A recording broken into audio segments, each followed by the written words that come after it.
Students, again I welcome you back for the online classes of Triveni Memorial Senior Secondary School, and today through this video I'm going to give you the explanation of the chapter Lost Spring Stories of Stolen Childhood, which is written by Anees Jung. But students, before starting with the chapter, I would like to tell you one thing, that this chapter is divided into two stories, and in this video I'm going to give the explanation of the first story, that is, Sometimes I Find a Rupee in the Garbage. Now let's know something about the author Anees Jung. Anees Jung is an Indian female author, journalist and columnist who writes for major newspapers in India and abroad. She was born in Rourkela and belongs to an aristocratic family in Hyderabad.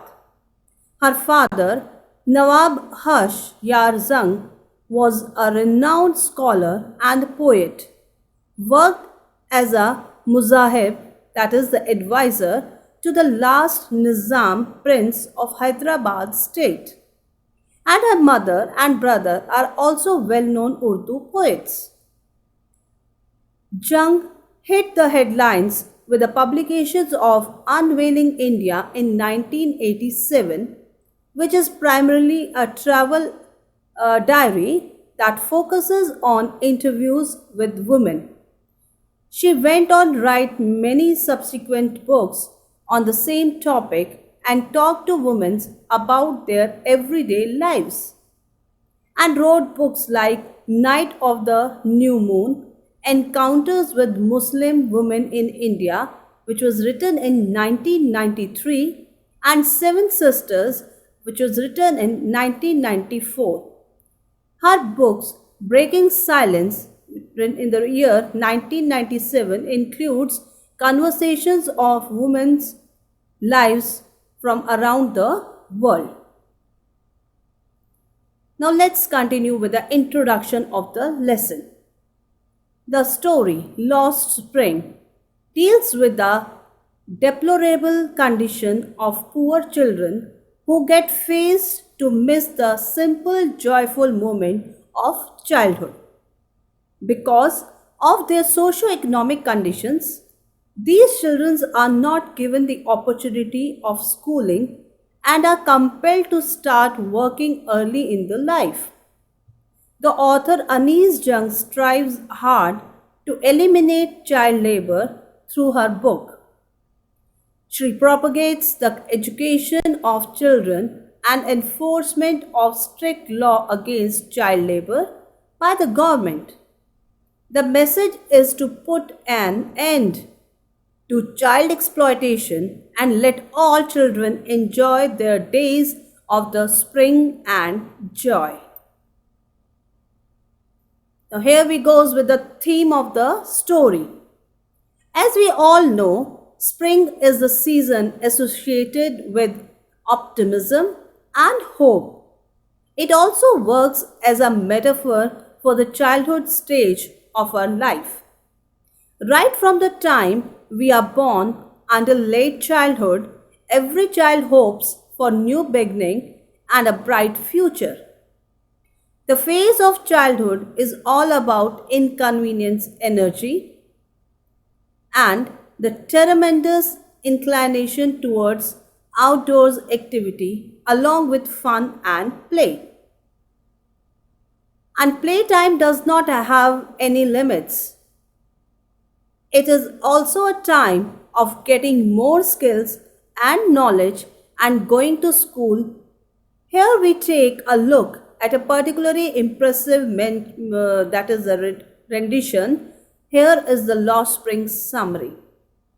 The Lost Springs, written by Anees Jung, talks about the national shame of children being forced to live a life of poverty and exploitation. The main two paragraphs, the main two protagonists of the chapter, Sahib-e Alam and Mukesh don't live their childhood as they have to carry the burden of poverty and illiteracy. In their miserable stories, the exploitations author provides glimpse of fortitudes and resilience. Now let's talk about the main characters in this story. There are two main characters. First one is in first story, it is Sahib Alam, who was by profession a rag picker. And the second one is Mukesh, who was a son of Bengal maker and quite busy in the art of making bangles. So now, without wasting time, let's start with the explanation of the first story. The author came across Sahib every morning.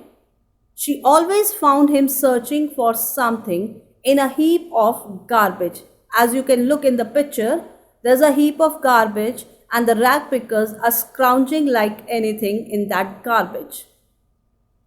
When he was asked why did he do it, he replied, I have nothing else to do. She told him to go to the school, but there was no schools in their neighborhood. She told him that she was going to start a school. Sahib was happy. He would go to her school, but she did not intend to start a school. Sahib's full name was Sahib-e-Alam. It means the Lord of the Universe. Such a contrast means in the name of the main character, Sahib-e-Alam, who was the Lord of Universe, and the boy was quite indulged in the profession of rag picking. But the poor boy wandered on road along with other barefooted poor boys like him. The author talked to other companions of Sahib. One of the barefooted boys said his mother would not bring his chappals down from the shelf. One of them was wearing shoes, though they did not match. Another boy, who had never had footwears, wished he had a pair of shoes. Many children walk barefooted.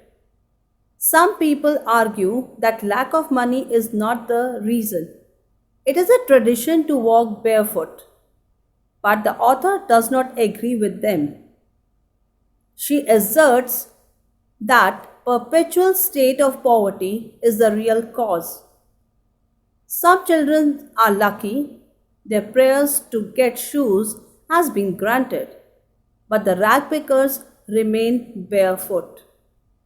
The rag pickers live in Simapuri, so the author went there. Simapuri is very close to Delhi, but there is a world of difference between the two. Like all other families of rag pickers, Sahib's family came from Bangladesh in the year 1971. They came there because their homes and fields were destroyed by storms. They had nothing to live on. About 10,000 rag pickers live in Simapuri. They live in mud structures with a roof made of tin and tarpaulin.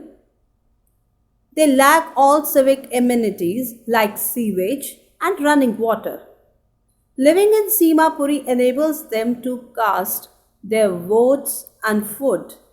They move about a pitch their tents wherever they can find food. Rag picking is the sole means of earning a livelihood. One winter morning, the author Sahib standing by the fenced gate of a neighborhood club. He is watching two young men playing tennis. They are dressed in white. Sahib likes the game but is content to watch it standing behind the fence. Sahib is wearing discarded tennis shoes that look strange over his discolored shirt and shorts. For one who has walked barefoot, even shoes with a hole is a dream come true, but tennis is out of his reach. This morning, Sahib was on his way to the milk booth. In his hand is a steel canister. He works in a tea stall. He is paid 800 rupees and all his meals, but Sahib is no longer his master. His face has lost the carefree look. He doesn't seem happy working at the tea stall. Now, students, that's the end of the explanation. But here are the few gist of the lesson. Sometime I find a rupee in garbage. The author here is analyzing the poor conditions and traditions that push children to live a life of exploitation. They are also deprived of education and face hardships quite early in their lives. The writer come across Sahib, a rag picker whose parents have left Dhaka and the life of poverty to earn a living in Delhi. After that, just like many other families, even his family lives in Simapuri. They don't own any other identification other than a ration card. These children can't afford to go to school, but get excited when they find a coin or even a 10 rupee note while rummaging in the garbage. This is their only way of earning. The writer feels awful to see Sahib, a rag picker whose name also means the ruler of the earth. But the poor child has lost his childhood and roams barefooted with his friends. After that, right from morning to afternoon, the author comes across him in a tea stall.